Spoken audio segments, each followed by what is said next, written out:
Ako po si Miss Winnie at ito ang ating kwento. Parte na ng buhay ng tao ang hindi maging perpekto. Lahat tayo ay nagkakamali, nagkakasala at nagpapakita ng kaugaliang taliwas sa nais na makita sa atin ng iba. Kagaya na lamang ni Lolo Jimmy na isang dating artista noong kapanahunan niya. Makisig, matipuno at mahilig magpalambot ng puso ng kahit na sinong babae. Kahit ngayong may edad na ang lalaki, naging problema pa rin ito ng kanyang pamilya. Sa dami ba naman ang nais na malahian ni Lolo Jimmy, hindi na nila iniisip ang edad at katangian nila sa buhay. Ang mahalaga, makadaupang palad ang pinakamimithing lalaki. Inaabuso naman ito ni Lolo Jimmy, porke alam niyang may mga nahuhumaling pa sa kanya, sinasamantala niya ang mga kababaihan makatikim lang ng iba't ibang putahe. Kabilang sa nadagit niya ang puso ay si Mimay, ang kapitbahay nilang nagtatrabaho sa bar. Mimay, alam mo bang maganda ka, iha? Aba, hindi bagay sa'yo magtrabaho sa pipitsuging bar na yan. Masisira lang ang buhay mo. Masyado niyo naman akong pinupuri, Lolo Jimmy. Baka masanay ako niyan.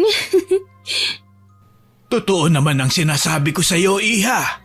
Saka, huwag mo na akong tawaging lolo. Malakas pa naman ako. Kaya ko pa nga mag-10 round eh. Ay, ang harot niyo po ah. Meron ba tayong 1K dyan? Kung gusto mo nga, 5K pa eh. Ay, gusto ko yan. Galante. Galante talaga ako, iha. Lalo na sa mga babaeng masunurin at malambing. Dala ng mga narinig, kaagad na umalerto ang sistema ni Mimay. Pera, alam niyang magkakaroon siya noon kapag dumikit siya kay Lolo Jimmy. Alam niyang simple lamang ang pamumuhay ng lalaki sa tapat ng bahay niya kasama ang asawa niyang si Lola Alicia. Ngunit nakakasigurado siya maraming tagong yaman ng lalaki na kailangan niyang makuha. Tuloy humakbang siya at ikinawit ang braso sa leeg ng matanda. Kung gano'n naman pala, honey, nang itatawag ko sa'yo mula ngayon. Ako na ang mahal mo at wala nang iba, ha? Sigurado ka ba, iha? Honey? Sigurado ako, honey. Basta matutupad ka sa mataas na presyo. Ano, game ka ba? Matamis ako, sabi ng mga customer ko. Mamaya kapag nagdalawang isip ka pa, maunahan ka ng iba. Ay, hindi. Ang gusto ko akin ka lang. Pwede naman siguro yun, hindi ba? May karapatan ba akong tumanggi? Talagang hindi ka makakatanggi. Ako lang dapat, sapat na. Naging maayos ang relasyon nila Lolo Jimmy at Mimay sa kabila ng may asawang matandang lalaki. Ilan sa mga etsyosera ang nakapansin at nagsusumbong sa ginang ngunit deadma lamang ang babae. Para kay Lola Alicia, wala nang sasaya pa sa katotohanan kapag nakita niya ito ng harap-harapan. Sa hapunan, dalawa lang silang magkaharap ni Lolo Jimmy nang maisip niyang isatinig ang kanyang saloobin. Jimmy, mahal, may itatanong sana ako sa iyo eh. Sana sabihin mo sa akin ng tapat at mula sa puso ang iyong kasagutan. Oo naman, mahal. Ano ba yun? Totoo bang may babae ka? Narinig na mga kakilala ko sa labas. Madalas ka raw makipagkita sa isang GRO. Ikaw naman, mahal. At naniwala ka sa kanila. Nakita mo ba kung sino ang kasama ko ngayon? Hindi ba't ikaw? Gusto kong magtiwala sa'yo, Jamie. Sana lang hindi mo ko niloloko. Naiintindihan mo ba ako? Oo naman, mahal. Bakit naman kita lolokohin? Magtatagal ba tayo ng ganito kung hindi kita mahal? Ikaw lang ang reyna ko. Yun ang palagi mong tatandaan. Siguraduhin mo lang dahil oras na mahuli kita hindi ka magsisisi. Mahal, kahit bantayan mo pa ako buong araw, wala talaga akong kabit. Sinabi mo yan, ha? Nananansyang wika ni Lola Alicia. Ang totoo niyan, nakapagdesisyon siyang bantayan ng mister ng makasiguro. Alam naman niyang naging tapat sa kanya si Lolo Jimmy. Ngunit kapag napatunayang may ginawang kabalastugan ang kanyang pinakamamahal, sisiguraduhin niyang maghahalo ang balat sa tinalupan. Samantala, ni hindi man lang natinag si Lolo Jimmy sa pagdududa sa kanya ng asawa. Palihim pa rin siyang nakikipagkita kay Mimay hanggang sa magtagal ang kanilang relasyon at umabot pa ng 1 buwan. Sa mga panahong yun, nababawasan na ang takot niya kay Lola Alicia na kahit magbanggit man lang siya ng paghanga sa ibang babae ay hindi naman umaalis. Isang araw, magkausap sina Mimay at Lolo Jimmy sa harapan ng bahay ng lalaki.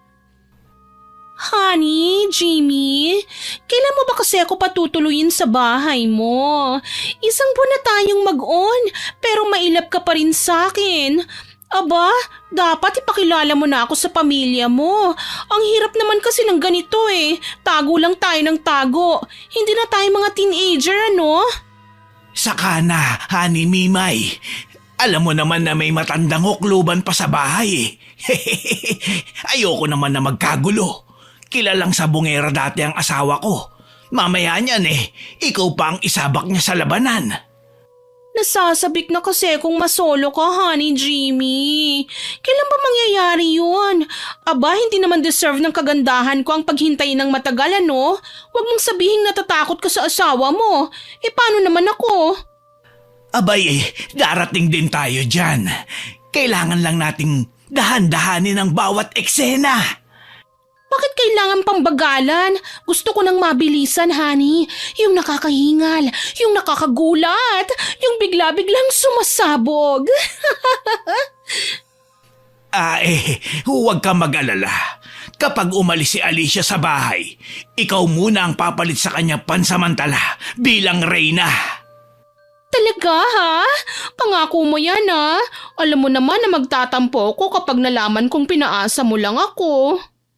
Pangako ko nga yun. Kailan mo naman ipapaubaya sa akin ang bataan? Alam mo kasi, nasasabik na ako sa iyo, honey. Baka naman pwede mo nang ipatikim sa akin yan. Ay, yun talaga ang pinananabikan mo, honey. Ang bilis mo naman. Mas aktibo ka pa kay Batman, ha? Ano pa nga ba? Ang masarap na pagkain ay hindi dapat na pinatatagal. Kailangan lantakan kagad bago mapanis. Hala, hindi naman ako pagkain eh. Pero pagbibigyan kita, basta hayaan mo akong pumasok sa bahay niyo ha. I-welcome mo ako ng bonggang-bongga. Sige na. Basta, huwag ka lang magpapakita sa aking asawa ha. Baka magkagulo tayong tatlo. Isipin na may love triangle sa relasyon namin. Palingon-lingon si Lolo Jimmy sa paligid, naniniguradong walang makakakita sa kanya. Sa pagkakaalam niya, maagang umalis si Lola Alicia. Nagpunta ang ginang sa palengke dahil kailangan bumili ng paborito nilang gulay. Dasal niya lang na sana wag munang bumalik ang babae. Hindi naman siya natatakot sa apo niya na si Christine dahil alam niyang natutulog pa ang dalaga ngayon. Papasok na sana sila sa bahay nang bumitiw si Mimay sa pagkakahawak sa kamay niya. Saglit lang, honey. Oh, bakit? Akala ko ba gusto mong pumasok sa loob? Pwede bang maligo na muna ako? Babalik naman ako kagad eh. Doon na lang ako sa bahay ko. Naroon kasi ang mahahalaga kong gamit na panligo eh. Basta hintayin mo ako ha? Oo, sige. Bilisan mo lang at mainipin ako, Iha. Hay, mabango ka na naman at pwede nang papakin. Bakit kailangan pang patagalin? Mabilis lang ako, pangako. Huwag ka nang malungkot. Nagkataon naman na nakauwi na ang asawa niyang si Lola Alicia mula sa palengke at narinig ang usapan ng lalaki at kapitbahay nilang malandi. Uminit ang ulo ni Lola Alicia. Kilala niya ang pangalan ng babaeng kausap ng asawa niya. Alam niya rin ang kakaibang reputasyon nito kapag harutan na ang pag-uusapan. Nagririgudon ang dibdib niya sa pagnanais na makakuyumos ng taong pasaway. Sa kusina siya pumasok, umaasang mahuhuli sa akto ang dalawa. Ngunit nakalabas na ng bahay si Mimay kaya hindi na niya nakumpronta pa. Jimmy, anong kalokohan na naman ito? Ano, talagang pinapupunta mo rito ang babae mo? Alicia, huwag ka nang magagalit. Wala akong ginagawang masama. Wala! Sigurado ka! Hindi ako tanga! Lantara mo na akong niloloko! Walang iya ka! Nasaan ang babae mo? Alicia, Wala akong babae. Kita mo nga, nag-iisa lang ako, hindi ba? Sampaling kaya kita nang makita mo ang hinahanap mo. Talagang lolokohin mo pa ako. Narinig ko na naglalandi ang kayong dalawa eh. Magsabi ka sa akin ng totoo. Nasaan na? Kumalma ka, Alicia. Wala nga. Tinatanong kita dati kung may babae ka. Sabi mo wala. Tapos ngayon, tenga ko na ang nakarinig sa harutan yung hayop ka. Talagang kakalbuhin kita kahit manipis na yung buhok mo. Nakahiga pa lang ay umaalingaw-ngaw na ang bangayan ng lolo at lola ni Christine. Naabot sa kanyang silid. Alam niya kagad na ang pinag-aawayan ng mga matatanda ay ang kinababaliwang bisyo ngayon ni Lolo Jimmy, ang pambababae. Naririnig pa niya ang pananakit ni Lola Alicia sa kanyang abuelo para pilitin ng matanda sa pag-amin. Aray, bakit ka ba nananakit? Wala nga akong kabit. Ikaw lang ang mahal ko. Huwag mo na akong utuin pa! Walang iya ka talaga, Jimmy! Kaya tanda-tanda mo na lumalandi ka pa! Mahal, bakit ka ba naniniwala sa chismis ng mga tao dyan sa labas? Wala naman silang ebidensya na may kinakalang tari ako dito eh. Sinungaling! Ano? Resulta na ba yan ng kalalaklak mo ng sting? Kaya tumitigas na yung batuta mo? Naghahanap ka ng ibang maikakandong dahil matanda na ako? Hayop ka! Dahil nahihiya sa iskandalong posibleng naririnig ng mga kapitbahay, bumangon si Christine at nilapitan ng lolo at lola niya. La, ang ingay niyo naman. Malamang nakatanghod na naman sa bakuran natin ng mga marites niyan. Yang lolo mo, sagad sa langit na ang kalandian. Nahuli ko na nga sila pero hindi pa rin sila nadadala. Yang lolo mo, di pa rin umaamin. Lolo, bakit naman po kasi hindi niyo pa iwasan si Mimay? Ang bata-bata pa ng babaeng yun. Dapat maghanap ka man po ng medyo kaedad ni Lola para challenging, hindi ba? Huwag mo lang pamanahan ha? Kami ang legal at may karapatan. Isa ka pang konsentidor ka. Kilala mo rin palang babae pero hindi ka nagsusumbong sa akin. Aray, naman eh. Bakit niyo po ba ako binatukan? Chismis lang naman yung narinig ko sa labas, Lola. Hindi ko naman po akalain na totoo yun. Sasagot pa sana si Lola Alicia, ngunit dumating na ang babaeng nakakaimbyerna sa lahat. Boses pa lang nito nakakairita na. Halos magsalubong ang kilay ni Lola Alicia nang magtawag na ang babaeng kinapupuotan niya ng husto. Sabay silang dumungaw sa bintana, nakita ang kaiiksing damit ng babae na animoy sasabak sa sayawan sa bar. Ganun kasi ang mga nakikita nilang damit ng mga GRO sa club. Honey, Jimmy, nandito na ako. Sinasabi ko na nga ba, talagang mananagot ka sa akin ngayon. Oy, bruha, hindi kita susukuan ano? Hoy Gaga, anong ginagawa mo rito? Naligaw ka, hayun ang bahay mo oh. Dito talaga ang sadya ko, duh. Malamang dahil makikipagkita ako kay Honey Jimmy ko, tapos na akong maligo. Honey Jimmy mo? Nakahit-hit ka ba? Umalis ka na, wala dito si Lolo. Huwag mo na ngang itanggi pa ang lolo mo. Kahit magtago pa siya sa akin, maaamoy ko pa rin kung nasan siya. Isa pa, bakit ang OA mo, Christine? Nagkausap na nga kami kanina eh. Ang kapal din naman ng mukha mo para magpakita rito. Ikaw ang tinik sa puso ng pamilya namin. Anong masama kung bisitahin ko ang lolo mo? Sabi niya hiwalay na sila ng lola mo. Kaya okay lang na bumisita ako sa kanya para magkasama kaming dalawa. Hindi ba, Honey Jimmy? Sa sinabing yun ni Mimay, naaalarmang lumabas naman sa pinagtataguan si Lolo Jimmy at tinangkang itanggi ang sinabi ni Mimay. Natataranta siyang palingon-lingon sa pagitan nila Lola Alicia at Mimay. Teka! Gusto mo ba talagang atakihin sa puso ang lola ko? Haliparot kang babae ka? Nakikita mo yan? Magkasama sila, hindi ba? Ganyan bang itsura ng magkahiwalay? Huwag ka na ngang kumontra, Christine. Mahal ko naman ang lolo mo eh. Nandito nga ako para masahihin siya eh. Hindi kasi ito ginagawa ng lola mo sa kanya. Gaga, hindi ikaw ang asawa. Si lola ang may karapatang humawak-hawak sa lolo ko. Sus, hindi ka rin nyosa ang lola mo. Masakit na ang tuhod niyan. Baka nga pati pagkamot sa likod niya hindi na niya magawa eh. Kaya tuloy ang asawa niya naghahanap ng mas bata, mas sariwa, mas marunong sa lahat ng bagay. Ilayo mo ang kampo ng demonyo sa pamamahay ko, Christine! Ilayo mo siya! Ikaw, Jimmy, kaya tanda-tanda mo na lumalandi ka pa! Si Lolo naman kasi bakit kailangan pang magdala ng haliparot sa bahay natin? Makati pa yan sa higad eh. Sige Carlo, mamaya magbabagong anyo yan. Isang nilalang na may makakating balahibo.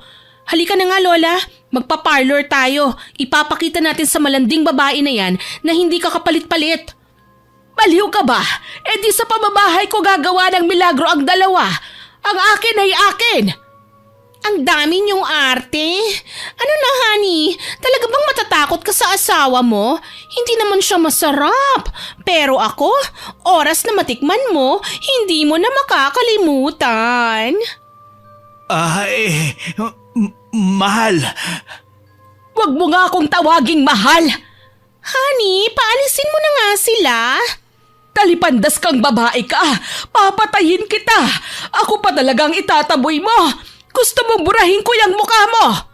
Ay, honey, sasaktan na ako ng matandang hukluban. Brutal na ang inaasta ng ginang na yan. Tama na po, Lola. Ikaw, pasalamat ka hindi pa kita nakakalbo dahil kailangan kong ilayo ang lola ko sa'yo. Pero ito ang tatandaan mong babae ka, ha? Lolo ko yung nilalandi mo. Kailangan wala ka na rito pagbalik ko dahil kapag naabutan kita, sasabunutan talaga kita. Tumalikod si Christine habang akay si Lola Alicia. Nang makalayo na ang dalawa, humakbang si Mimay papalapit kay Lolo Jimmy. Iniangat ang kanyang kamay at hinimas-himas ang kanyang butuhang dibdib. Ano na ang plano mo ngayon, honey? Ibahay mo na ako. Nakakapagod kasing maglakad mula sa amin papunta sa inyo eh. Pero ang asawa ko Honey, akala ko ba mahal mo ko? Iwanan mo na lang kaya ang asawa mo at magtana na tayo.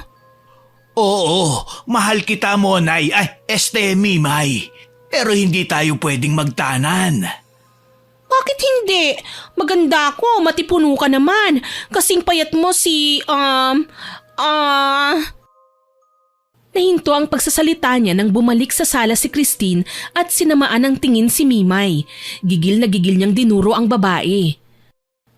Bakit hindi ka pa umaalis? Talagang gusto mong makatikim ng sakit? Ano ba, Christine? Ang OA mo, ha? Nandito ako para pasayahin ng lolo mo. Hindi na yun kayang gawin ng lola mo, hindi ba? Talagang inuubos mo ang pasensya ko, ah. Sige, yan palang gusto mo, ha? Tayong dalawang magsasaya ngayon. Apo, wag! Kapag ginalusan mo si Mimay, magtatampo ako sa'yo. Ay, honey, tulungan mo ako! Sinasaktan ako ng brutal mong apo! Walang paalam na hinampas ni Christine si Mimay. Napaatras ang babae at nagawang pigilan ng muntikan ng pagkatumba tsaka tinaasan ng kilay ang dalaga. Umakto siyang naiiyak at hinarap si Lolo Jimmy na noon ay hindi malaman kung paano sila aawatin. Honey, apo, itigil nyo na yan. Huwag na kayong mag-away.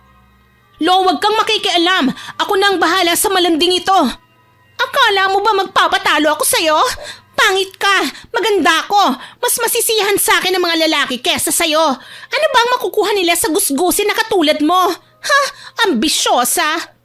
Talagang ambisyosa ako, pero hindi ako mga agaw. Peke ka, lalabanan kita ha? Hetong sa'yo. Bakit mo ako kinalmot? Gaga ka, hindi ka pusa. Aray! Bakit mo hinila ang buhok ko? Inggit na inggit ka talaga sa akin. Lovey, tulungan mo ako. Hindi niya ako pwedeng sugatan. Ayokong pumangit kagaya niya. Pangit pala, ha? Nanggagalaiting hinila ni Christine ang buhok ni Mimay. Hindi niya binitiwan ng babae hanggat hindi ito sumusuko at nagmamakaawa. Sinubukang manlaban ng babae, ang kaso lang hindi siya makabuelo para manghila rin. Aray!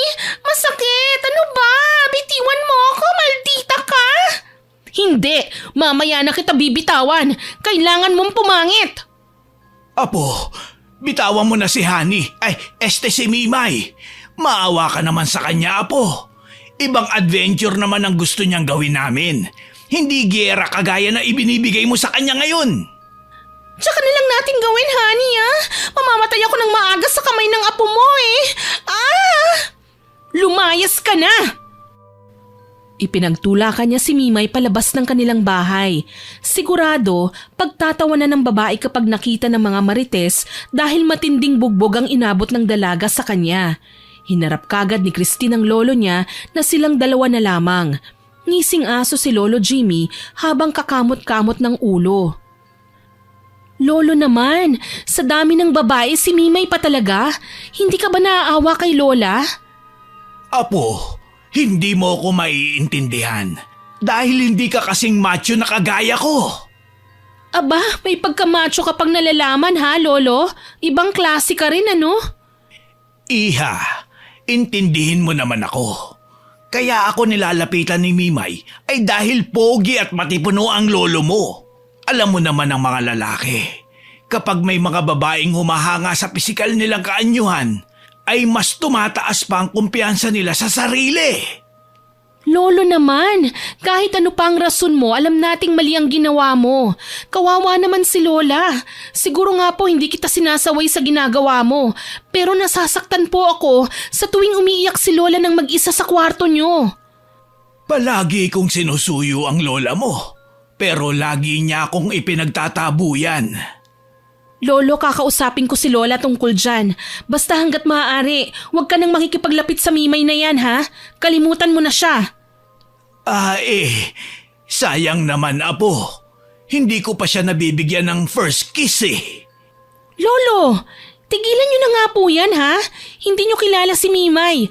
Alam niyo bang minsan nang nagtrabaho sa barang babaeng yun? Siya. Hindi ko na ipipilit si Mimay. Ibabaling ko na sa ibang bagay ang aking pagkahumaling sa kanya. Nakahinga ng maluwag si Christine nang marinig ang sinabi ng lolo niya. Kahit papaano, mapapanatag na siya nang malaman na iiwasan na ni Lolo Jimmy ang gulo sa buhay nila. Umalis kagad ang babae at nagtuloy na sa kanyang kwarto. Si Lolo Jimmy naman napatingin sa kanilang bintana. Napanganga nang makitang nakatayo na naman dun si Mimay at kinakawayan siya. Sa takot na mahuli, dali-dali siyang tumakbo palabas.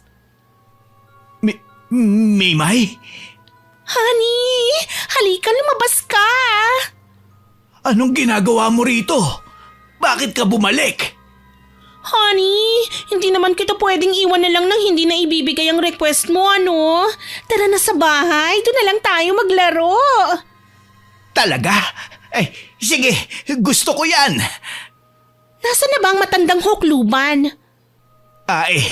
Nasa kwarto na siguro. Huwag ka mag-alala. Pinakakalma na siya ni Christine. Hindi na magwawala si Alicia. Ay, gusto ko yan! Magagawa na natin ang lahat ng nais nating gawin. Akala ko ba isasama mo ako sa bahay mo? Oo nga, halika na! Ipinagpatuloy nga ni Lolo Jimmy at Mimay ang kanilang relasyon kahit pinagbawalan na ang matandang lalaki ng kanyang apo. Madalas na nagkikita sa bahay ng dalaga ang dalawa.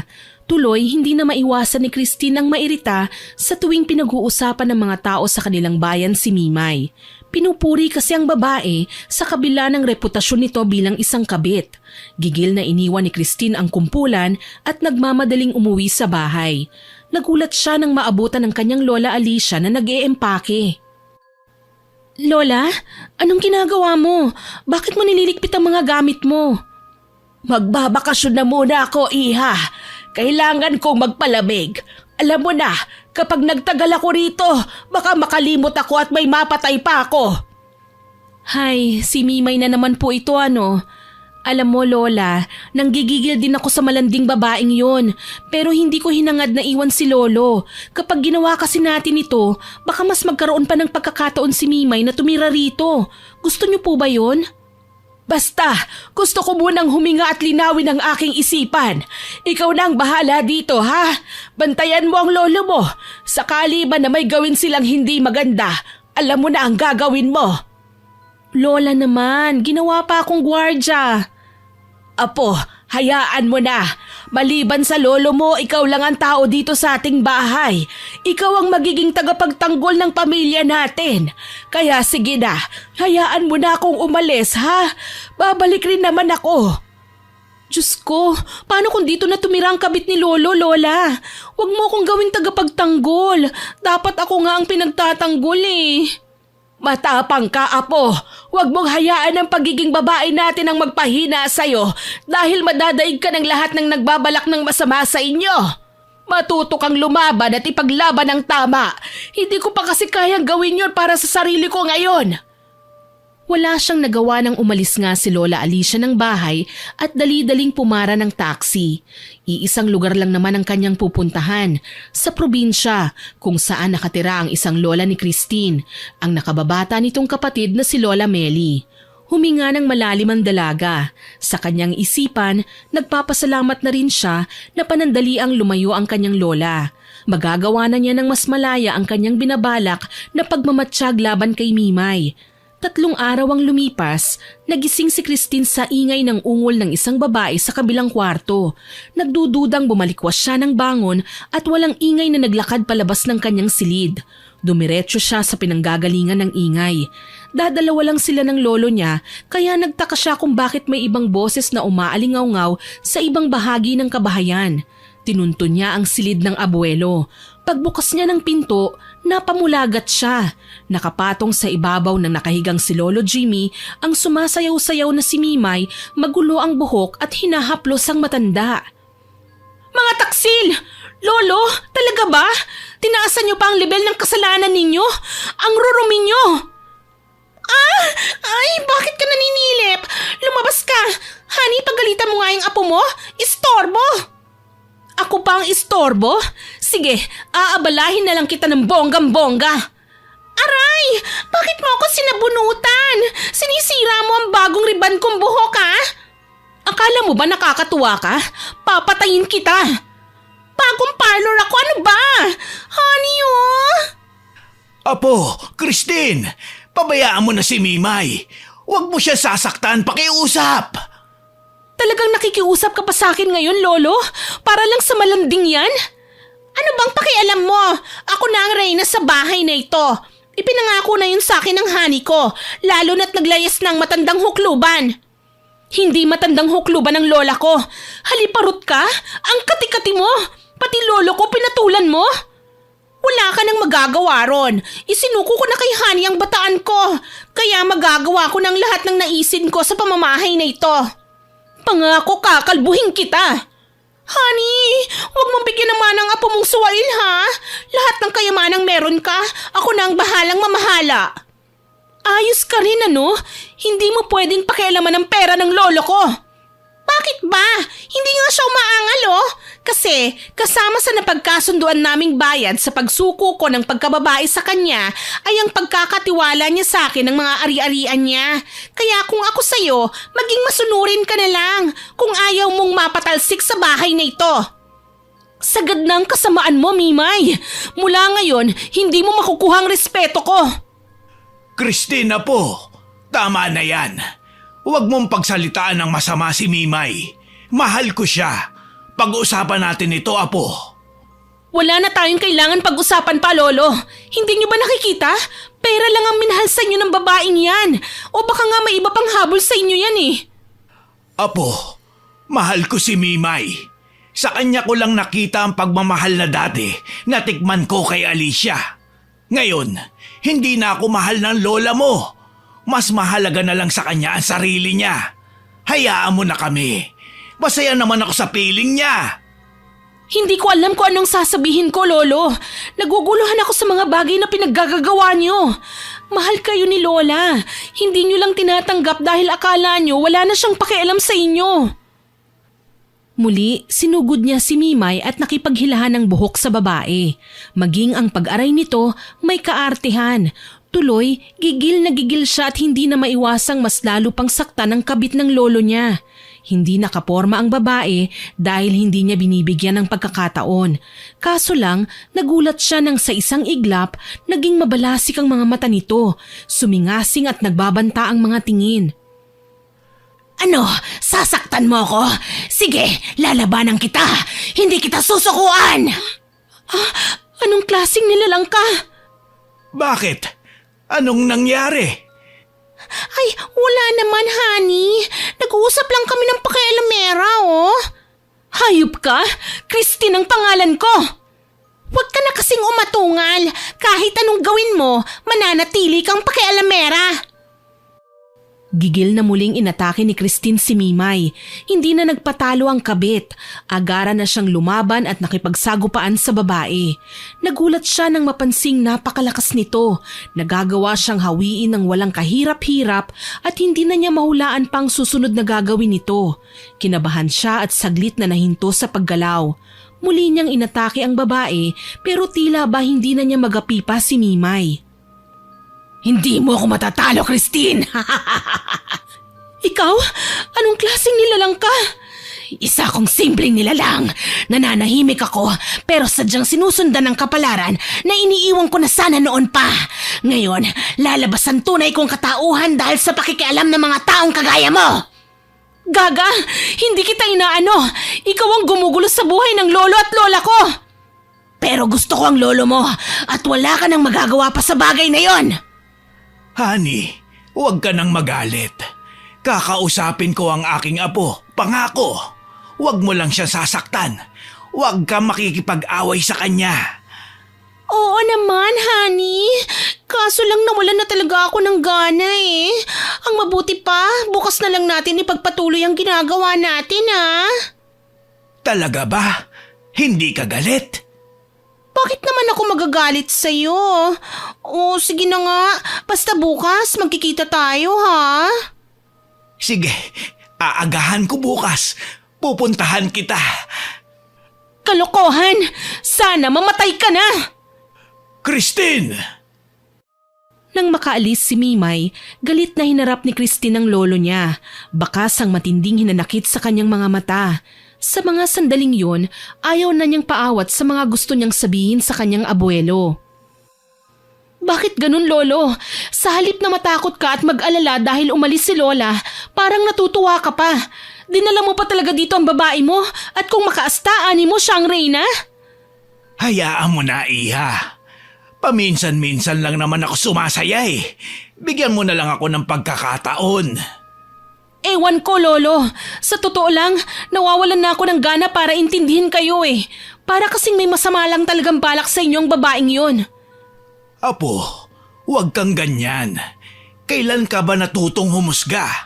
Hindi ko tinuro sa iyo ang bagay na yan. Tama po kayo, lo. Pero natuto ako sa bawat pangyayari sa buhay ko. Ngayon, masisisi niyo po ba ako kung ganito na ako magsalita ngayon? Pinapakita niyo po kasi na hindi kayo dapat na iginagalang. Ha? Nagulat si Christine nang lumagapak ang palad ng lolo niya sa kanyang muka. Sinapo niya ang nasaktang pisngi at puno ng pagdaramdam na hinarap niya ang matanda. Nang dahil sa malanding babaeng yan, nagawa niyo akong saktan, lolo. Yun palang, lolo, hindi na magandang halimbawa para sa pamilya natin. Baka siya pa ang maging dahilan kung bakit tayo magkakawatak-watak. Pasensya na, Apo. Nabigla lang ang lolo. Halika rito, Iha. Huwag niyo akong tawaging apo. Sinaktan niyo ako. Si Mimay, hindi niyo ba nakikita na may kakaiba sa kanya? Baka nga may sa maligno siya eh. Padabog na iniwan ni Christine ang kanyang lolo. Kaagad siyang dumapa sa kama ng kanyang kwarto at doon ibinuhos ang saloobin. Hindi niya kayang makita ang lolo niya na kasama ang babae nito, kaya naman nakapagdesisyon siyang mag-empake na rin para umalis. Hindi naman siya lumayo sa tahanan nila. Nanatili siya sa bahay ng kaibigan niya para mamatsyagan ang galawan sa loob ng bahay nila. Madalas niyang namamataan si Mimay na pumupunta sa bahay ng lolo niya tuwing gabi. Umaalis naman kapag madaling araw na. Tuloy, naisip niyang patagong pumasok sa bahay ng lolo niya nang hindi nila namamalayan. Kailangan kong malaman kung ano ba talaga ang ginagawa ni Mimay at hindi siya maiwan-iwan ni lolo. Kapag nalaman kong ginagayuma siya, ipapabarang kong babaeng yun. Naghintay si Christine nang makapasok siya sa bahay. Sa ilalim ng hagdan siya nagtago habang nakikiramdam. Sigurado siyang nauna siya kay Mimay, kaya naman naririnig pa niya ang mahinang pagkanta ni Lolo Jimmy na abala sa paghahanda ng higaan niya sa kwarto. Ilang sandali lang, napakunot ang kanyang noo nang mapansing may kumalabog sa ibabaw ng bubong. May narinig siyang gumagapang kaya napalabas siya sa pinagtataguan. Balak niyang idiskubre kung sino ang nasa labas, kaso lang narinig niyang may lumundag sa may pinto, kasabay nun ang pagkatok ng kung sino man. Honey, nandito na ako! Honey ko! Ay, salamat naman at dumating ka na. Halika, pasok, pasok! Sorry ha, natagalan ako. May naasikaso pa kasi ako eh. Mukhang bagong ligo ka, honey ah. Ang bango-bango mo. Oo, honey. Nagpabango talaga ako para sa'yo. Ano, babanat na ba ako? Gusto ko mauna ka sa kama. Huwag mo naman akong pinatatakam, honey. Masakit na ang tuhod ko. Hindi ko kayang magmadali. Huwag kang mag-alala, akong bahala sa'yo. Sasairin ko ang lakas mo hanggang sa hindi mo na maigalaw pati ang eyeballs mo. Para namang isasabak mo ako sa gera. Baka hindi ko kayanin eh. Baka bigla akong atakihin. Ako nga kasi ang bahala, hindi ba? Ang gagawin mo lang, sundin ang lahat ng sasabihin ko. Bueno, sige. At kanina ko pa gustong makatabik eh. Ang bango-bango mo.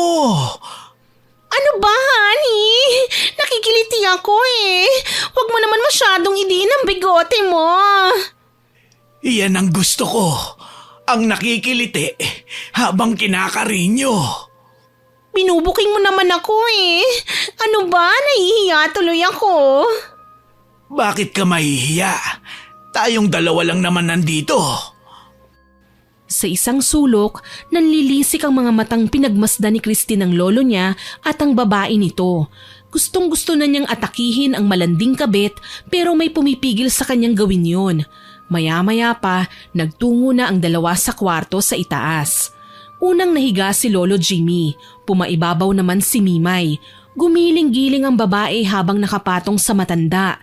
Tinanggal pa ng babae ang suot nitong salamin sa mata para hindi makita ng malinaw ang buong pangyayari. Ilang sandali pa, nagulat si Christine nang makita niyang lumiliyad-liyad si Mimay hanggang sa tuluyan nang magbago ang kanyang itsura. Nag-iba ang kulay ng balat niya. Gumulo ang nagkakabuhay na buhok, humaba ang kuko at lumawit ang dila na animoy ahas sa haba. Natutop ni Christine ang kanyang bibig. Panginoon kong mahabagin, buong akala ko, normal na tao lang siya. Aswang pala. Huwag kang gumalaw, ha, honey? Ako lang ang bahala. Ako ang magdadala sa'yo sa langit. Oo, sige. Sasama ako sa langit. Sige na, gawin mo na. Pumikit ka, honey. Ayokong pinapanood mo ko eh. Bilis na. Literal na langit ang pupuntahan mo pagkatapos ng gabing ito. Kaya pala ang lakas na loob niyang kalabanin ng lola ko. Kasi may iba siyang katauhan. Isa siyang aswang. Teka, kailangan kong makaalis dito. Kailangan kong makapunta sa kusina at kunin ang mga alam kong pangontra. Nagawang gumapang ni Christine palayo nang hindi siya napapansin ni Mimay at ng lolo niya. Matagumpay siyang nakarating sa kusina nang walang hadlang. Kaagad na kinuha ang itak at asin sa banggera. Dinaanan ng bawang at kumuha ng abo sa lutuan. Hinalo ang asin at abo. Ang itak ay hinasa at dinikdik ang bawang. Nang malanghap na niya ang amoy na yon, naalerto ang kanyang sistema. Tama na ito para lapitan ko ang aswang. Kailangan niyang maitaboy. Umakyat sa ikalawang palapag si Christine, dala ang kanyang mga kinuhang pangontra laban sa aswang. Pagpasok niya sa loob, naabutan niya ang aswang na hinahagod ng dila ang leeg at mukha ni Lolo Jimmy. Dahan-dahan at mukhang hindi na basta niroromansa ang matanda. May ginagawa na siyang kakaiba na hindi na parte ng pagiging tao ni Mimay. Kinukonsumo na niya ang matandang lalaki bilang isang aswang. Mimay! Lubayan mo ang lolo ko! Ay, bakla! Apo, tulungan mo ko. Sinasabi ko na nga ba may tinatago kang hindi maganda. Nagulat ba kita? Huli ka na. Nasimulan ko ng sipsipin ang lakas ng lolo mo. Dahan-dahan na siyang mamamatay. Hindi ako papayag na gawin mo yon. Lalabanan kita. Sa tingin mo, kaya mo ako? Hindi ako natatakot sa'yo. Papatayin kita. Una niyang sinaboy ang asin at abong hawak niya. Tumama ito sa braso ng babae. Gayon na lang ang pag-atungal ni Mimay. Mistulang napaso ang kanyang balat. Umangil ang babae at itinaas ang kanyang mga kamay. Tila ba sinusubukang sindakin ng babae. Ilang sandali pa, umatake na siya kay Christine. Kinalmot niya ang apo ni Lolo Jimmy na tumama sa dibdib nito. Masakit ba, Christine? Ganyan ang ginagawa ko sa mga biktima ko, alam mo ba? Dahan-dahan ko silang pinapatay hanggang sa sila na mismo ang bumigay ng buhay nila. Halimaw ka? Akala mo yun lang ang dala kong pangontra? Heto, saluhin mo! Ay, bawang! Ayoko niyan! Mabaho! Wala ka nang magagawa. Kinilawan labas mo ngayon. Ah! Napapaso ako! Durog ang bawang na hinagis mo. Walang iya ka! Aba, ikaw na nga ang tatalunin. Choosy ka pa? Akala mo ba patatawarin kita pagkatapos ng ginawa mo sa lolo ko? Hindi ka na makakalabas ng buhay sa bahay na ito. Ang lakas ng loob mong pagbantaan ako? Di bale, kapag namatay ang lolo mo, ikaw ang isusunod ko! Muli, gumapang ang aswang at dumikit ang kanyang katawan sa dingding. Para siyang butiki na kinukutsa ang kahinaan ng katunggali niyang apo ng kanyang biktima. Si Christine naman ang itakang iwinawasiwas. Habang ginagawa yun, pilit niyang nilalapitan si Lolo Jimmy para kanyang maprotektahan. Nang makahanap siya ng tiyempo, hinampas niya ang itak sabay saksak nun kay Mimay. Nakailag ang aswang pero hindi nito napansin ang kasunod na atake ni Christine.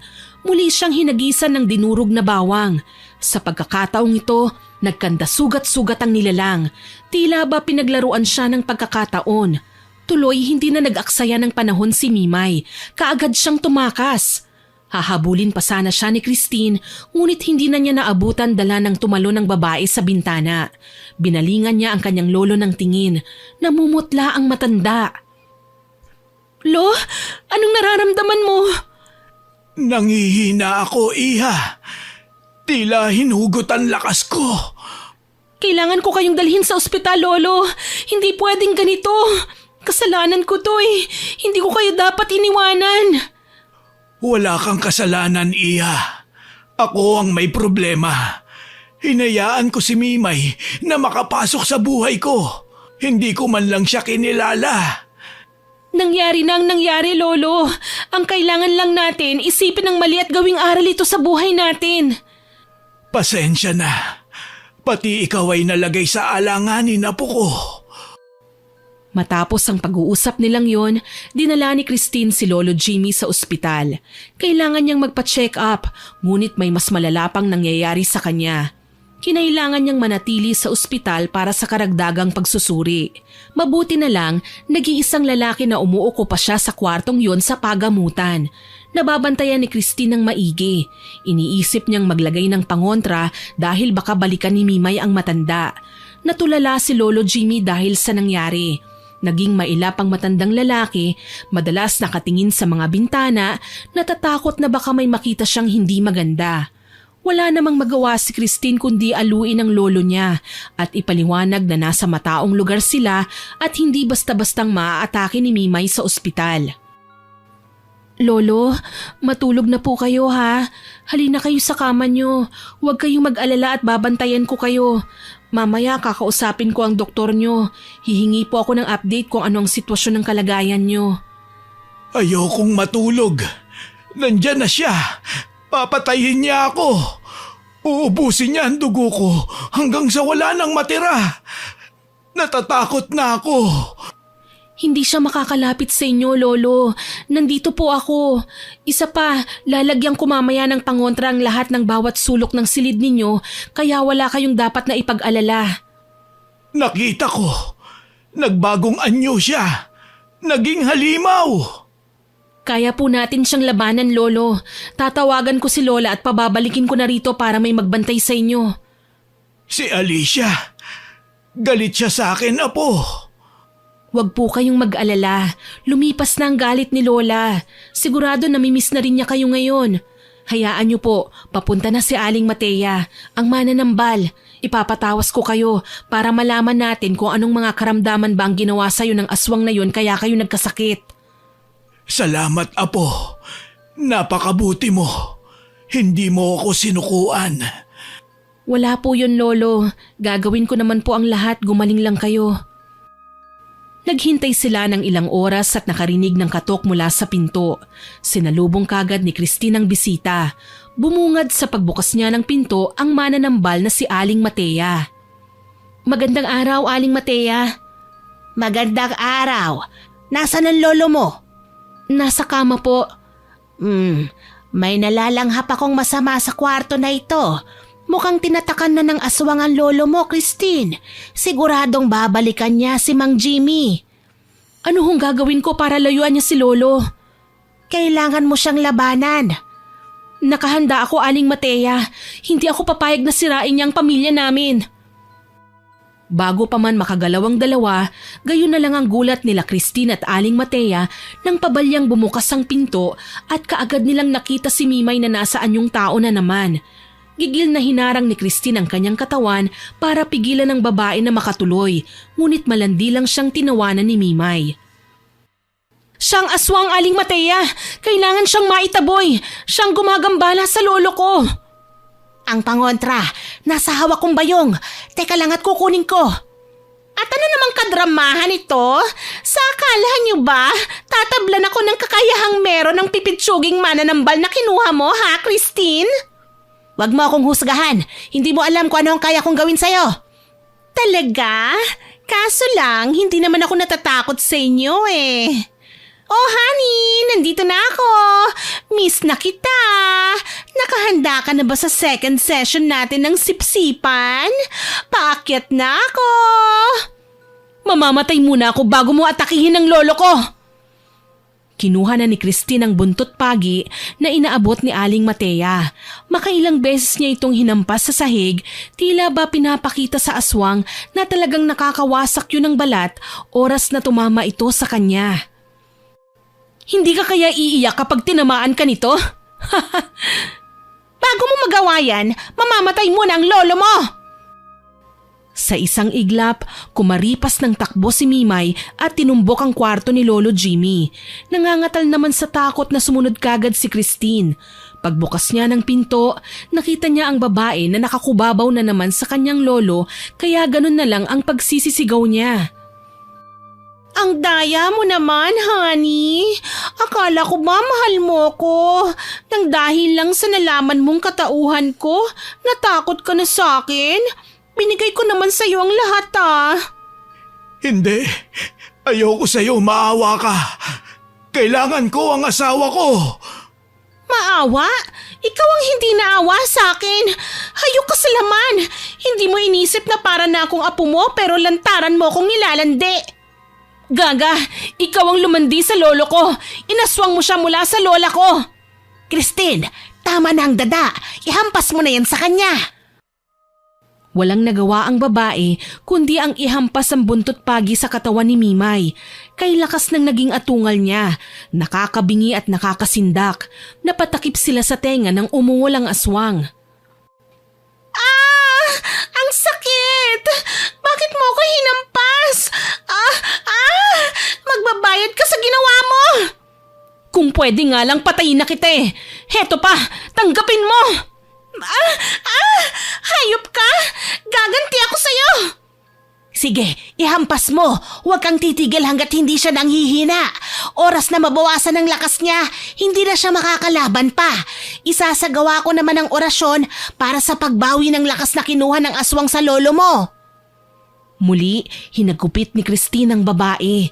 Umatungal si Mimay ng todo hanggang sa hindi na niya magawang makipagsapalaran sa sakit na kanyang nadarama. Kaagad siyang tumalon-talon hanggang sa magawa niyang makalabas ng bintana. Nakatakas siya! Kailangan mo siyang habulin! Kayo na po munang bahala kay Lolo. Susundan ko ang aswang. Huwag ka mag-alala. Ako na ang magbabantay sa kanya. Sige na, bilisan mo na. Lolo, dito ka lang ha. Pangako, babalikan kita. Lumabas ng silid si Christine at natuwa nang makasalubong ang kanyang lola Alicia. Kadarating lang nito habang hila-hila ang kanyang maleta. Mukhang hindi na nagawa pang umuwi ng matanda sa kanilang bahay. Nagtatakang napatingin sa kanya ang ginang, gustong matawa sa kanyang itsura. Apo, anong nangyayari sa'yo? Bakit ganyan ang itsura mo? Mukha kang hinahabol. Mahabang kwento, Lola, pero ipapaliwanag ko rin sa inyo mamaya. Sige, hihintayin kita. Kumusta ang lolo mo? Nabalitaan ko ang nangyari sa kanya. Nasaan ba ang kabit niya? Ang lakas ng loob namang agaw ng asawang hindi sa kanya. Tapos hindi naman niya inalagaan. Nasaan siya? Nasa kama lang, Lola. Sige po. At kumaripas na siya ng takbo na hindi lumilingon sa kanyang pinanggalingan. Ang tanging mahalaga kay Christine ngayon ay mahuli si Mimay na nagtatangkang patayin ng kanyang abuelo. Sa kabilang banda naman, humahangos na lumayo si Mimay sa babae na tumutugis sa kanya. Hindi siya pwedeng mabigo, lalo na at si Lolo Jimmy lang ang kailangan niya para masipsip niya ang lakas nito. Saglit siyang huminto sa isang malaking puno at nagbago ng anyo. Sa isang iglap, siya ay naging isang pusa. Tuloy, kahit humahangos na dumating si Christine sa kinaroroonan niya, hindi siya nakita nito. Kasunod ng babae si Aling Matea. Kaso lang, kasabay ng pagbabago niya ng anyo ay naglaho din si Mimay sa kadiliman. Tingnan natin kung mahuli niyo pa ako ngayon. Mimay! Huwag kang duwag! Magpakita ka sa akin! Maharot ka! Ano, naabutan mo na ba? Hindi nga po eh. Hindi ko alam kung saan nagsuot ang demonyong yon. Malamang, nagbago na siya ng anyo. Kailangan natin siyang mahanap. Hindi siya pwedeng makalayo. Baka balikan ka niya para mapaghigantihan. Ano naman po ang gagawin natin? Puntahan natin ang kanyang tahanan. Kailangan natin siyang maunahan sa pagdating niya sa bahay niya. Sigurado po ba kayo? Sigurado ko, Iha. Malamang po umuwi na yun sa bahay niya. Alam niyo pong kapitbahay namin si Mimay, hindi ba? May kamalig siya sa kagubatan, Iha. Doon tayo pupunta. Ang paninirahan niya sa baryo kasama niyo ay parte lang ng pagpapanggap niya bilang tao. Ang tunay niyang tahanan na pinagtataguan niya ng kanyang lihim ay ang kamalig na una niyang tinitirhan. Bakit niyo po kabisado ang mga bagay na ito, Aling Matea? Bata pa lang ako. Alam ko na ang tungkol sa mga estilo ng aswang para hindi sila mahuli. O paano na po? Umalis na tayo. Kaagad silang nagtungo sa kamalig na tinitirhan ni Mimay. Madilim ang buong paligid nang dumating sila roon. Wala silang nakitang palatandaan na nauna na ang aswang sa sarili niyang bahay. Hindi naman nag-atubiling pumasok ang mananambal at si Christine. Sa bungad pa lang, nalalanghap na nila ang masangsang na amoy mula sa loob. Tila kulob at hindi kailanman nakakatikim ng linis ang nasabing bahay. Ano ba yan? Mukhang ang burara ni Mimay. Ang baho ng bahay niya. Wala siya rito. Yan ang sigurado ko. Kailangan nating mag-abang dito hanggang sa makauwi siya. Paano po kung hindi siya magpunta rito? Huwag kang mag-alala. Narito ang kanyang langis at maskarang ginagamit para hindi siya makilala. Pabor tayo sa pagkakataong ito dahil oras na sinunog natin ang kanyang mga gamit, hindi na siya makakapagtago ng kanyang tunay na katauhan. Makikilala siya ng taong bayan at makatugisin pa siya. Sa bagay, may punto ka, Aling Matea. Kukunin ko lang ang mga mahahalaga niyang gamit para masunog natin. Bilisan mo, ako naman ang magbabantay sa labas. Teka, hawakan mo ang punyal na ito. Yan ang magsisilbing proteksyon mo laban sa aswang. Paano po kayo, Aling Matea? Baka kayo naman ang mapahamak. Nasa akin ang pangontra niyo. Kaya ko ang aking sarili. Sige na, kailangan mo nang kunin ng mga langis. Tumalima kagad si Christine at pumasok na ng tuluyan sa kamalig. Gamit ang flashlight, nagawa niyang maaninag ang mga gamit sa loob. Magulo at maalikabok, tila ba ilang taon nang abandonado. Naisip ni Christine na halongkatin ang unang baol na nakita niya. May mga nakalagay dong damit, mga libro at kung ano-anong garapon. Sinubukan niyang buksan ang isa sa mga yon. Halos maiyak sa takot ang dalaga nang makitang maliliit na daliri ng bata ang nasa loob at binabad lang sa kemikal na likido. Hindi niya alam may itim na pusang kanina pa nakatingin sa kanya mula sa kadiliman. Tuwang-tuwa sa sindak na nakikita sa kanyang muka. Maya-maya pa, lumabas sa pinagtataguan nito ang nilalang at dahan-dahang nagbalik sa kanyang tunay na katauhan bilang si Mimay. Christine! Ano, natakot ka ba sa mga nabungaran mo? Hindi lang yan ang sekreto ko. Marami pa. Salot ka! Dapat kang parusahan! Talaga? Sa tingin ko ikaw nga ang dapat parusahan eh. Intrimitida ka kasi. Karapatan ko naman na matyagan ka, hindi ba? Alam mo kung bakit? Kaunting oras na lang ang ilalagi ng lolo at lola ko dito sa mundo. Pero kung makapambiktima ka sa kanila, parang sila na ang pinakamasamang tao sa mundo. Bakit? May mga kriminal naman dyan ah. May mga masasamang loob na naglipa na sa bayan natin. Bakit hindi na lang sila? Dahil malinis ang budhi ng lolo mo. Siya lang ang kailangan ko para maging malakas at makapangyarihan. Siya lang ang may lakas na pambihira. Dahil ang lolo mo ay nagmula sa lahi ng mga bangkilan. Bangkilan? Hindi mo ba alam kung ano ang bangkilan? Sila ang malalakas na uri ng aswang. Anak ng Supremo, ang hari ng mga aswang. Mga immortal at mga nananatiling bata sa mahabang panahon. Hindi yan totoo. Masakit talagang malaman ang totoo, Christine. Alam mo kung bakit? Dahil wala kang magagawa para depensahan siya. Ayon kay Mimay, may dugo ng kataas-taasang datu noong araw ang kanyang lolo, pamana ng kanilang mga kalahi. Hindi nga lang magawang kilalanin ni Lolo Jimmy ang mga bangkilan kaya hindi niya nakamit ang walang hanggang kabataan at nagpatuloy pa sa pagtanda. Ayaw niyang maging aswang. Ito ay dahil ang nagpalaki sa kanya ay isang normal na tao lamang. Ikinuyom ng dalaga ang kanyang mga kamao. Hindi ka immortal kung yun ang mensaheng nais mong ipaalam sa akin, Mimay. Mamamatay ka rin. Hindi mo lang alam kung sa papanong paraan. Pero dasal ko na sana maging kasuklam-suklam ang matitikman mong parusa. Matagal na akong nasa kamatayan, Christine. Hindi mo na ako masisindak pa. Bagkus, ako ang magbibigay ng iyong kamatayan. Siguro nga sa tingin mo malakas ka. Pero ngayon lang yan. Kakampi ko ang Panginoon. Huwag mo nga mabanggit-banggit ang pangalan ng Panginoon. Naiirita ako. E di idadaan ko na lang sa kanta para mas lalo kang mainis. Kumanta ng mga awitin para sa Panginoon si Christine. Malakas at hindi niya hinihinto. Kalaunan, napapansin niyang hindi na komportable si Mimay sa pinaggagawa niya. Nagsimulang maging hulas ang aswang at napilitang magkakalmot sa kung saang bahagi ng dingding. Si Christine naman, ipinagpapatuloy ang paghalungkat sa mga garapon hanggang sa may matagpuan siyang muling isang kahon. Maliit lang yon, kasukat ng kahon ng sapatos at mukhang mahalaga ang nakatago. Anong gagawin mo dyan? Akin na yan! Hindi yan sa'yo! Oh, wala akong pakialam, hindi ba? Ang mga bagay na ganito siguro ang dahilan ng kayabangan mo. Ngayon, ihaharap mo sa akin ang sarili mo ng walang langis dahil wawasakin ko na ang mga ito. Ha? Wag! Hindi mo pwedeng galawin yan! At bakit naman hindi? Ako ang bahala sa lahat ng makukuha ko. Wala kang pakialam doon. Mabilisang itinakbo ni Christine ang mga nakuha niyang botelya palabas. Nakaabang naman kagad si Aling Matea kaya inihagis niya sa mananambal ang mga ito. Kayo nang magbasag, Aling Matea. Baka maabutan ako ni Mimay. Hindi, kailangan kitang iligtas.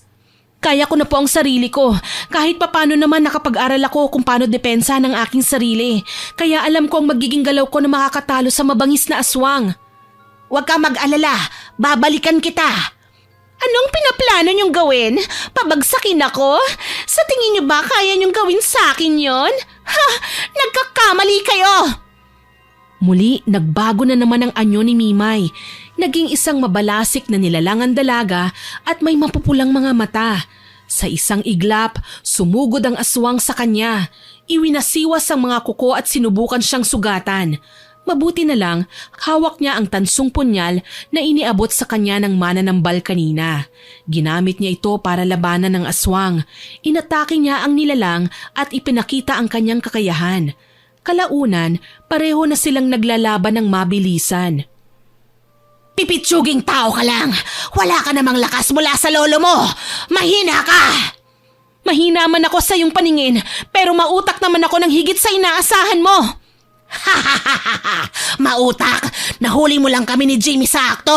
Mautak ka na kagad? Oo, kasi ang binigay kong botelya kay Aling Matea, masusunog na maya-maya. Kaya wala ka nang magagawa kahit magmakaawa ka pa. Ang kapal ng mukha mong pakialaman ng mga langis ko. Ayos lang, mahahabol ko naman ang matanda. Mabagal naman siyang maglakad. Ikaw na muna ang papatayin ko. Paano ka ba naging aswang, Mimay? Bakit ka ba nagkaganyan? Pinagkaitan ka ba ng kapalaran? May nagawa ka bang pagkakamali at naging parusa ang pagiging aswang mo? Napaatras si Mimay sa mga tanong ng dalaga. Hindi na niya inaasahan na magtatanong ng ganon sa kanya si Christine. Simulat sa pool, walang sino man ang nagka-interes na tanungin man lang siya sa kanyang nakaraan. Ang mga tao sa paligid niya ay dati na siyang pinangingilagan, dati nang iniiwasan, ayaw malapitan. Kaya naman nang makita niya ang interes ng mga mata ng dalaga, napagpasyahan niyang ikwento dito ang kanyang pinagdaanan. Tutal papatayin na rin naman niya ang dalaga. Mabuting tao ako noon, pero inabuso ko ng mga tao. Dating matulungin ang aking mga magulang na walang ibang iniisip, kundi ang mag-alala sa kapwa. Umaga hanggang gabi, may mga humihingi sa amin ng tulong. Karamihan, mga taong walang ibang alam gawin kundi ang umasa sa amin. Mabait ka naman pala. Bakit ka humantong sa ganito? Dahil sa mga taong hindi makontento sa tulong na binibigay namin. Pinatay ng 3 kalalakihan ng aking mga magulang. Ninakaw nila ang pera na nakalaan para sa aking pag-aaral. Alahas at iba pang ari-arian. Kahit na nga ang dangal ko at pagkababae, ninakaw din nila. Ang masaklap pa, pinatay nila ako. Pero buhay ka naman ah. Buhay nga ako dahil may ibang nagsakripisyo ng kanyang kaluluwa para manumbalik ako sa dati.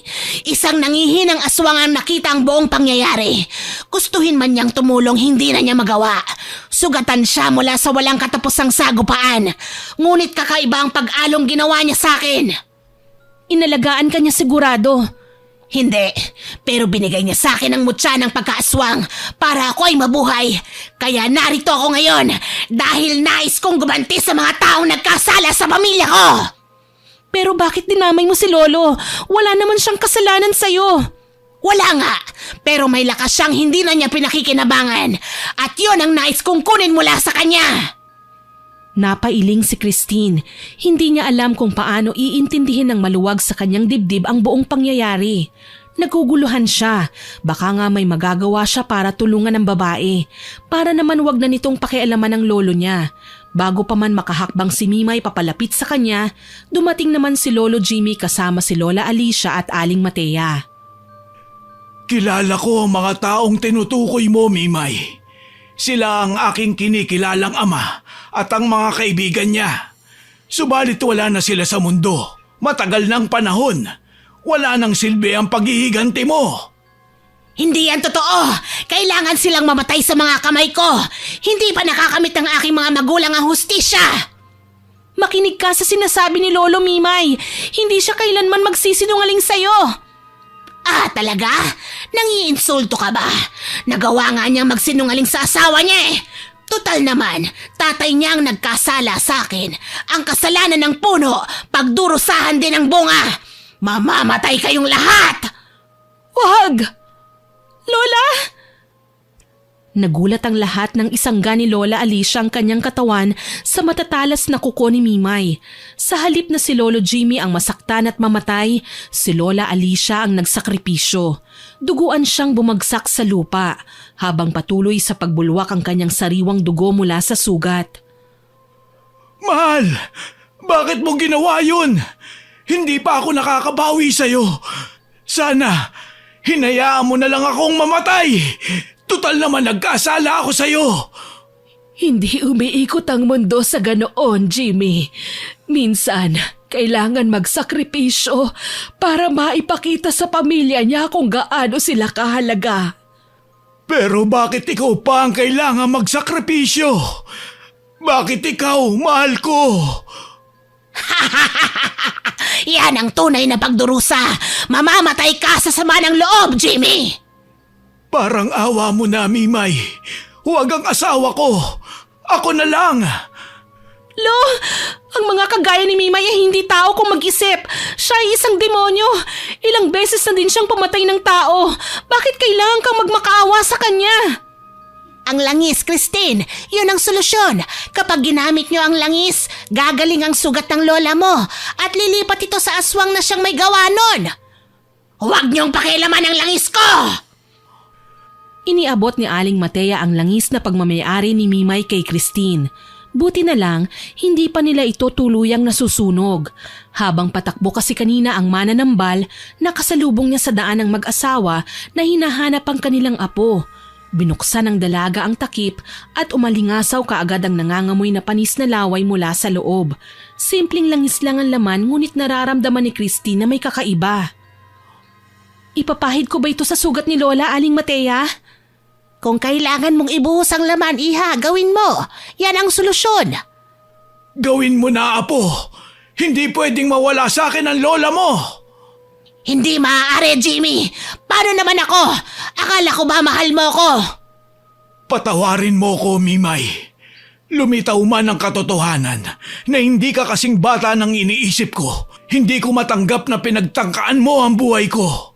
Hindi mo ako ginustong mabuhay at ganun din ang asawa ko. Paghihiganti lang sa aming pamilya ang nais mo, kaya wala akong magagawa kundi ang tanggapin ang kapalaran ko. Kailangan mo din tanggapin ang parusa ko para sa'yo. Wag! Maawa kayo! Hindi ako karapat-dapat sa parusang ito! Hindi pwede! Buo na ang desisyon ni Lolo, Mimay. Pasensya ka na. Gagawin na namin ito.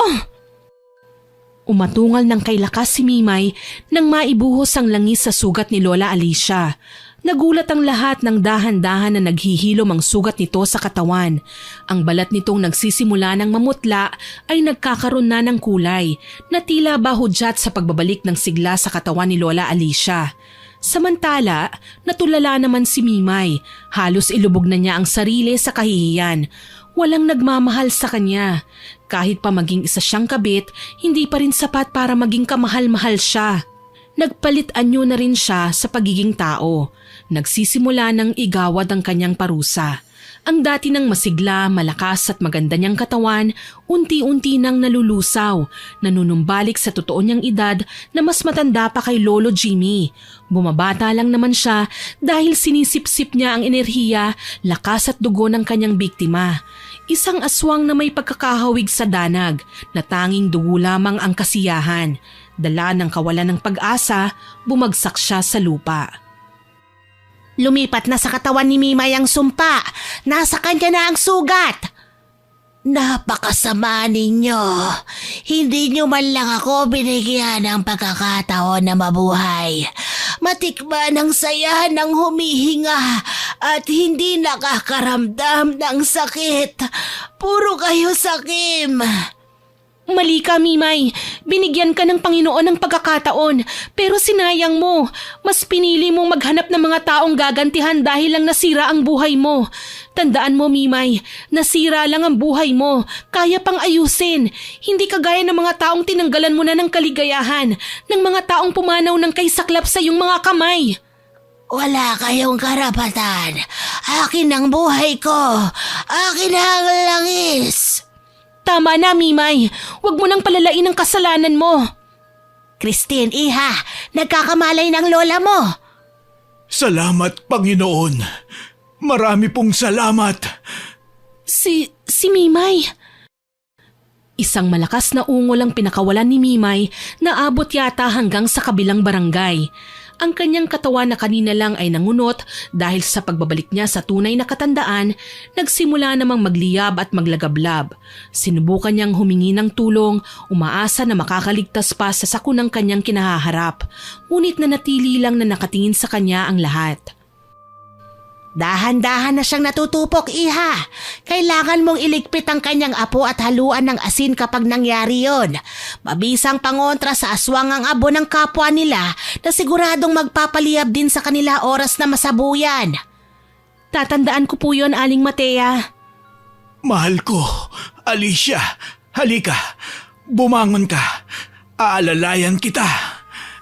Ayos lang ako, Jamie. Akala ko naglalakbay na ako sa kabilang mundo. Hindi ko hahayaang gawin mo yun, Alicia. Kailangan, sabay tayong maglakbay sa kabilang buhay. Lola, Lolo, nakakatakot naman po yung mga pinagsasasabi ninyo. Tsaka paano ka nakasama kina Lola dito? Nasa ospital ka lang kanina. Nakahingi ang lola mo ng permiso sa doktor ko na iuwi na ako. Wala naman akong malubhang sakit.